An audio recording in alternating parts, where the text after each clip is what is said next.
And welcome back to another episode of the Astros Future podcast here on the Believe Podcast Network. I'm your host, Jimmy Price, joined by co-host Kenny Van Doren here. Today, Kenny, we're going to talk about a few different things. We'll start out. The news just came out from McTaggart. We kind of heard it yesterday. Rome talked about it a little bit, but the Astros have called up right-hander Ethan Pecko.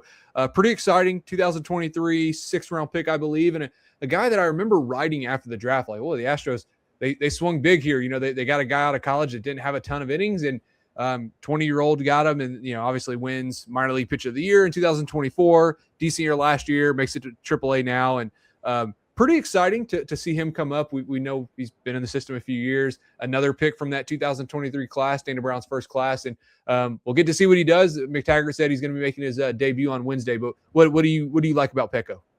I'll start it off. I texted McTaggart and I said, was he first in the pecking order? And he hit me with like 5 ha-ha-has. I don't think he thought it was that funny. I think he was more just trolling me because he probably heard that 1,000 times now. It's like, I wouldn't say it's long overdue, but it's like, wow, it finally happened. Feels like we've been waiting on this one for a while. I don't know if maybe an opportunity opens up for Pecco to debut sooner if he wasn't banged up to start the year, if he didn't have to go on those rehabs through single A before he got up to Sugarland. That's where he ended his 2025 season. 2024 Astros minor league pitcher of the year. And he's a perfect example, Jimmy, of a guy like Bryce Mayer, like some of these other pitchers we've seen the Astros do. They just add fastball velocity to him. I think he added 2 to 3 miles per hour on his average since joining the Astros system. You mentioned someone with not many miles on his arm. Of course, 2020 was the pandemic season. That was his senior year of high school. And then 2021, he had Tommy John surgeries that first year when he was at LaSalle before he transferred to Towson, where where the Astros took him. But 93, 95 on the fastball. It's one of those ones too that goes up, touches 98. It does sound like AJ Blue Ball to me. It's just another guy that 5 to 7 round range where the Astros find these really underrated college pitchers in terms of not pitching at high major teams. And I think that fastball is the best pitch. You can tighten it up with a slider and a cutter as well to play off of that. And I think it's just I wouldn't say long overdue, but it finally happened. I think that's the best way to put it. Yeah, I know people were kind of clamoring for it back in June. He had a stretch where he was really, really good. Had a couple outings where he went 7 scoreless, 7 innings, 1 run, 6 innings, 1 run, and then had a few rougher outings. But just looking at his game log here, even 2 games ago, he had induced 18 swings and misses, 9 strikeouts, and 5 1/3. So yeah, really excited to see what he can do. And I kind of maybe stuff a little similar to Arrighetti, but probably a little bit better control. And I mean, at this point, even looking at his minor league numbers, he's posted better walk rates and lower ERAs in the minors. But yeah, super excited to see what he can do. 23-year-old, we'll find out. Obviously, we got to see what he does at the major league level. But another nice find by Dana Brown and his staff. We've continued to harp on the 5th and 6th round picks, the blue balls, the Pecco, the Bryce Mayer, who I know was a 16th rounder. Nick Potter the last year in 2025. But yeah, super excited to see what Pecco can do, getting that start on Wednesday, 23-year-old. So that will, now that Pecco's coming up, that was probably a name that we kind of thought, oh, maybe he's a September call-up. And I know September call-ups are not what they used to be. It's not a 40-man roster where you're bringing up 12 guys or 15 guys and stacking the bullpen and the dugout. But with Pecco needing to be added to the 40-man roster either now or later on this year to avoid being Rule 5 eligible. I don't know. I want to say that led into it. I mean, obviously, I know Chandler Rome responded to me and said he was always number one and to be called up anyways, which makes sense. He's got the most time in AAA. But are there any other guys that you're looking at that maybe this guy could be a September call up and someone the Astros could potentially rely on here late in the season? I think I should be asking you this question, Jimmy, because you were spot on Zach Cole last year, and I thought you were maybe jumping the gun a little bit. But they got what they wanted out of Zach Cole last year. It's been a bumpy road this year with injuries and then not being as consistent at the major league level. I thought a guy like Lucas Spence fit that perfectly. His cup of coffee with the Astros probably wasn't what the Astros were probably expecting or hoping for. I don't know where the Astros kind of stand with Bryce Mayer at this point. I just pulled it up, 78 innings. Through his 19 outings this year. His career high is 87 2/3. So he is getting pretty close to that. He's probably 2 starts away, maybe 3, depending on how deep he goes. But it's been a very strong year, 105 strikeouts and 78 frames, 37 walks in that span, 198 batting average against and a 1.17 whip. The batting average against is a career best, and 1.17 WHIP is the same as last year. Somehow it's kind of funny to look at these numbers. I don't know if an opportunity arises for Bryce Mayer to come up. I'm sure that maybe some other guys will get spot starts, but when you talk about putting someone on the 40-man roster and another guy that the Astros might have to make a decision about this offseason, how about Jackson Nezu? This can be someone that I maybe see as a dark horse candidate to come up and take a spot start if the Astros look to expand the rotation to 6, if they want to give someone a day off. If Hunter Brown runs into a hurdle, if they want to get Peter Lambert another day off, whatever the case may be, maybe Jackson Nezu falls into that category. He's already made 5 starts at AAA, 4.43 ERA, which is a little bit better probably than the average. I don't know what the average is in the PCL this year, but 25 strikeouts and 22 third frames, 13 walks. WHIP is a little bit higher than you probably like it, but even at AA this year, he had 80 strikeouts and 65 and 2/3 frames. That'd be my dark horse to maybe come up and take a start if they don't want to rely on Bryce Mayer just yet. Yeah, it's another really good find by the Astros. 14th round pick in 2023. Really good year in 24, struck out 151 over 120 innings and struggled a little bit last year, and then he kind of found his form this year. And I think that's what stands out about him is he gets swings and misses. I know one of his last starts, I think he allowed a few runs, but you start looking at how many swings he missed or he generated, and guys aren't making contact, which is a big deal, obviously. I could see him maybe getting a spot start or just some time in the bullpen if they need the help. It's weird because the Astros, they don't have that top position player that's ready to get called up right now. And looking at the AAA roster, and you're like, hey, who could maybe get a cup of coffee here in September, try to catch fire? And Pascal Ferreras has been really good in Sugarland, but the Astros, they don't need any infield help. With Paredes and Pena and Altuve, and I don't know where Ferreras would play. Really, it's the outfield. And like you said, I think Lucas Spence was kind of what they were hoping to get with what they got with Cole last year, where you just get a guy that's hot and he comes up and he continues to mash, and unfortunately it didn't work out. But yeah, I don't know if we'll see many September call-ups, if any, outside of maybe like you mentioned a Bryce Mayer, and that innings limit is a big deal, especially if they're probably going to try to rely on him big time next year. But we'll see where that gets, where the Astros end up going that route if they end up calling anybody else to help out. But all right, so we'll move on to kind of our next part here. I'm really excited to do this actually, and I've been thinking about it all day. So Kenny and I came up with an idea where we're going to do a little word association game. You hear people talk about it. It's like, I'm going to say one word and you say first thing that comes to mind, except we're going to do it with prospects. So we're going to say one word and then we'll say the prospect that comes to mind and why. So Kenny, I'm going to get us started. If you're ready, you ready to go first? Yeah, I'm really excited. I love my words. Right. I know I don't think we're going to overlap here. I will say that. Yeah. I mean, if we do, that would be pretty impressive considering we didn't talk about this at all. So, okay. So I'm going to say a word first, the prospect that immediately comes to mind, then you got to say why. The first one I'm going to go with the first word, electric. Oh, okay. Then never mind. We were going to, I have one very similar word. Okay. Electric. This is a good one. I think in years past, it was kind of easier with Drew Gilbert was the definition of electric. I don't think anyone else really plays with their hair on fire in the system right now, but it's definitely someone near the top. And maybe this is kind of, a shot in the dark. Maybe some people want me to go Xavier Nyans or Kevin Alvarez. I'm going to go Anthony Hueso. Yes. I think he is just electric. 107 Hueso, just the constant exit velocity of 107 that they used to joke about when he was in the FCL. The walk-off this past weekend just kind of defined electric for me, and just the response that he has from it too. Extra base machine, he can steal bases. Strikeouts can't be a worry, yes, but he is doing it all this year, showing that power, and I think he's a very electric prospect right now in the Astros system. Yeah, when I typed that word, that's the exact person I was thinking of. 26 doubles, 4 triples, 19 homers, 40 stolen bases. He's taken that promotion to high A, and he had an 856 OPS in single A. He's got an 847 in high A. Still hitting for some extra base hits, 10 stolen bases in 23 games there. Yeah, you said it. He's been electric. He steals bases, hits for power. It seems like every ball he hits is basically an extra base hit. Probably the definition of electric in the Astros system. All right, what you got? My first one, I think it's 2 words, but we'll put a hyphen between it. Lunch pail, blue collar player. All right. It's probably a guy that I was thinking of even for a term that I put out there, but lunch pail, blue collar.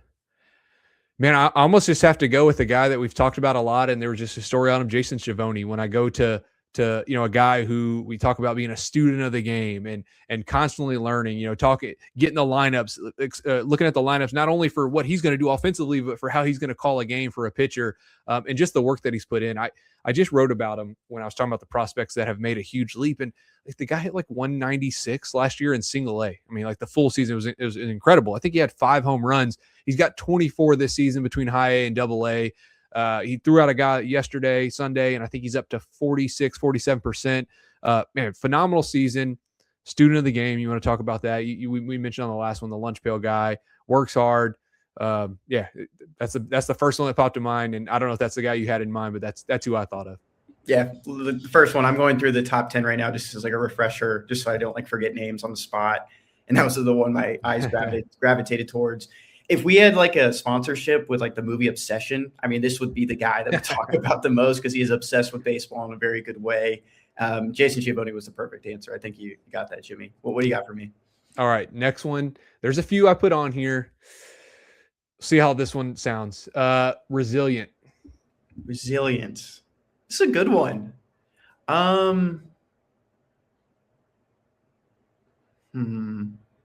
We'll see if you have. I have a name in mind. We'll see if it's the same one that I'm thinking of. I'm gonna go off the Astros top 30 real quick. Let me get a name for you. Okay. I'm gonna go Brett Gillis. That's a good one. Okay. Yeah, Astros. Yeah. He's 26-year-old, so maybe kind of falls out of that prospect range. But someone that was taken in the 9th round back in 2022, and really, I guess, turned some heads for us this year. He posted a 3.64 ERA so far. I know he's on the injured list now in Corpus Christi, but through 19 games, and he started 17 of them. Like, it's not like they just gave up on him as a starter. He just gave up on him as a prospect. Strikeout numbers are pretty low, 74 through 89 innings, but I like the whip, 1.16. It's the exact same number he had last year. Batting average against is in that same range of 219 to 221.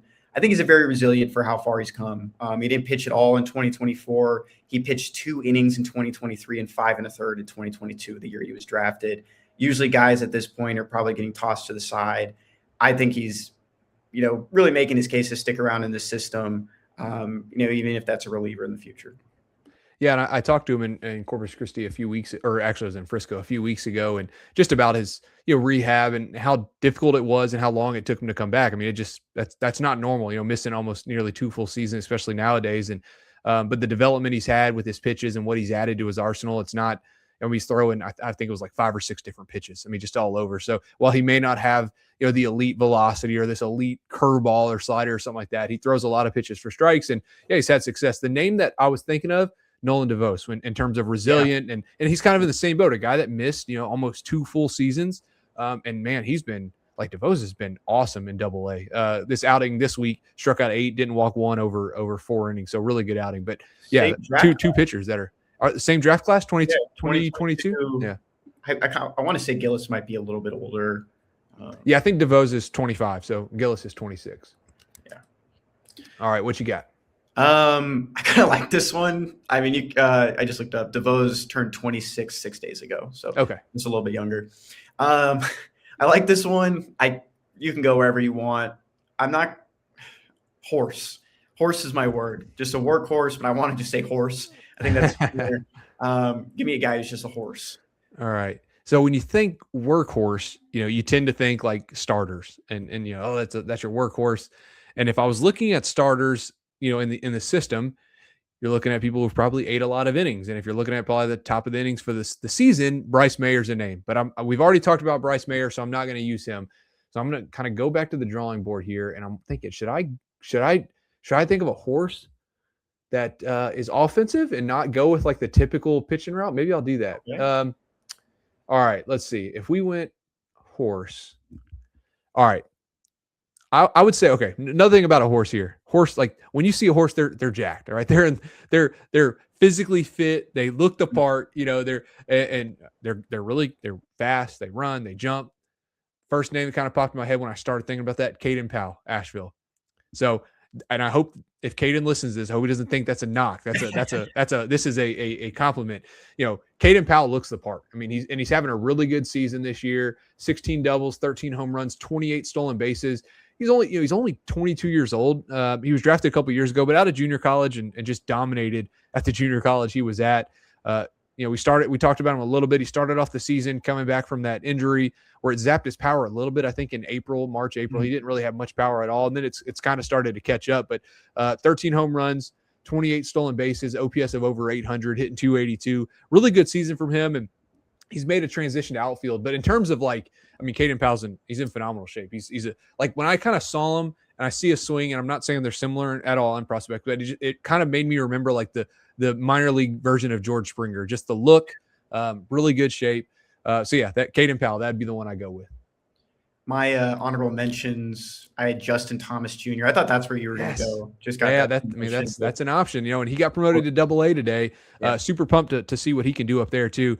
If you would have came out with football player, who looks like a football player, I would probably went Justin Thomas. And he told me he played cornerback and slot receiver. He's 5'9", 195, built really well. It wouldn't surprise me if he played running back or something either. But that's a good one too. I had two more honorable mentions. If they hadn't been banged up this year, Ethan Fry and Dale Marshall Jr. Those are my two. Yeah. Oh, yeah. You talk about big prospects. Yeah, you got it there. All right. Next one. I kind of feel like this is an easy one if I give you this word, but I'm going to do it anyways. Disciplined. Is that too easy? Yeah. I just want to say Joseph Sullivan. That's just the word discipline is Joseph Sullivan. Has not been the best year for the 24-year-old outfielder. Slugging is down to 391, on base percentage of 327 through 80 games at Double-A. But we talk about a guy that can really walk. You go back to his first full professional season in 2025, 88 walks, 133 strikeouts. The guy is just a very unique approach, and he hasn't really been playing in his favor. So I do wonder if maybe they'll try to get some swing adjustments. Another guy I'll throw up there too, disciplined hitter, probably Xavier Nyans, I think is a good one to go with too this season. 124 strikeouts to 101 walks. And I just realized I just glossed over the actual answer to this. And because I totally forget he's not really, I don't think he's ranked anymore by some people. You still have him ranked, Jimmy. Jace Mitchell, that is the correct answer. Yeah. No one else belongs in this category, probably. 54 walks in 43 games. Hit by pitch only 3 times this past year in his first professional season. On base percentage of 463. I hope someday we can study the mind of Jace Mitchell and that discipline he has. I'm sorry, I totally glossed over that. I totally forgot about Jace. No, those are good answers. I think Nyans is I didn't realize till you said it. Now he's up to 101 walks. That's insane. Triple digit walks. And then what Jace Mitchell did in the FCL was insane as well with his walk rate. So yeah, good answers there. My last one for you. This is my third one, right? We're doing 3. Yep. Gritty. I hope that can be a little bit different than lunch tail, but gritty. Yeah. No, I think so. And I just sorted and we just talked about him. So I'm going to say him. I'm going to bring up another one, but Justin Thomas is one I thought of with gritty. He leads the system in hit by pitches. So he's been hit 16 times, which obviously helps his on base percentage. He's drawn 77 walks. You talk about some discipline, 408 on base percentage, steals bases. I would probably put him in that gritty category. But let's see if I was going to choose somebody else since we've already talked about him. How about Max Holley? Yeah. He's not big power, but really, really good defensively. He's up to 8 homers this year, which is pretty decent. 39 stolen bases. He's drawn 74 walks. That seems to be a theme. So Max Holley would be someone who I could maybe see would be gritty, gets on base a little bit, steals bases, really good defensively. I know he's still ranked, I think, by Pipeline. I know he's ranked by Baseball America as well, just based on the 70 grade defense. So yeah, Max Holley. Is there a name that you were thinking of? Yeah, I was in the UDFA range. If Lucas Spence was having a better season, especially at this point, and had a better cup of coffee in the majors, he's definitely someone. I don't think I said this. I might have said this quote, but from Freddie Perez, who signed him, the Lower Midwest scout, you have to tear the cleats off of him to get him to stop playing baseball. And I feel like that was the perfect encapsulation of someone that debuted and made it that far as UDFA. I think Pipeline has 3 UDFAs. I know you have Jagger Beck ranked as well. Max Holley's another UDFA. I feel like gritty is just a definition. I think Cam Durden falls into this category as someone who's just chronicled a lot of Cam Durden's career. My final shout out, Will Bush. JUCO guy. He's 22 years old now. Probably the power tool and arm tool are his best. I know nothing else really just jumps off the page at you, but the guy will do anything, it seems. I remember when he was pitching at single A when they were running out of arms, they were doing like, but he was actually pitching too. Like there were photos of him. It looked like he was pitching. He's been able to play some first. He can move around there like a puma. And I think he's just gritty. I think that defines Will Busch. All right, so I do want to give a couple more shout outs that we just talked about, and there's one when you talk about Busch, but I was going through some numbers here, and like Josh Wakefield, I think is kind of underratedly having a good season. 37 stolen bases, 73 games, 12 doubles, hitting 270. Good defensively in the outfield. And then you mentioned Busch pitching. I don't know if you saw Brandon Nye. The Astros signed him out of independent ball this year, and he pitched and closed out a game for the Woodpeckers. And he pitched because they were on maybe it was like the 7th or 8th pitcher. It was a 13-11 game. I think he came in with the bases loaded and 2 outs. So it wasn't a blowout. Hey, we need to bring in a guy just to get some outs. I mean, they were trying to win the game. Yeah. And his first pitch was a 91-mile-an-hour fastball, so he wasn't lofting it in there, and it was a ball. Carlos Lugo came out, talked to them. I don't know what he said. I was thinking maybe he was going to tell him stop throwing hard, just throw a strike. And then the next one, he reared back and threw it hard again, got a ground out to first base, got the save. It was pretty cool to see, especially from a guy who, played college ball, went to independent ball. The Astros signed him, and then he got a big league save. And the fact that he was throwing 91 with, probably limited warm-up is pretty impressive. But all right, so that's it for word association. That was really fun. I enjoyed that. Mm-hmm. But Kenny, I know there's a thing we used to do on the podcast a little bit. We'll bring it back. And it's just one thing you learned this week, one interesting thing you learned this week. And I know you had one. I'm going to think of mine, but go ahead and tell me, what's one thing you learned this week? Jose Urquidy is back in the major leagues. I don't know if you saw this. White Sox brought him up. Not for his season debut, because he did pitch with the Pirates earlier in the year, but he pitched in one game for the White Sox out of the bullpen, 3 2/3. Gave up 3 runs, but had 3 strikeouts, no walks. It was first start in a White Sox uniform. He had first appearance. He appeared in 5 games for the Pirates earlier this year. The best thing about this too, on top of just, having some old memories of Jose Urquidy, I received 3 texts from different people, all Chicago fans. One was a Cubs fan, 2 were White Sox fans, just saying Jose Urquidy's on my TV right now. So I think people still remember us talking about Jose Urquidy and, just some fond memories of just him with the Astros. And then one of my favorite things is that he has a pet pig. I don't know if he still does. I wish we could find that out, but I remember that was like a graphic they showed on TV on the Astros broadcast one time. Yeah, that's interesting. I didn't know he had a pet pig. That's very interesting. Yeah, still bouncing around. That's crazy because I look back at that too and I know Christian Javier is the only one hanging on, but you had Urquidy, Javier, Luis Garcia, these guys that carried the Astros to the 2022 World Series.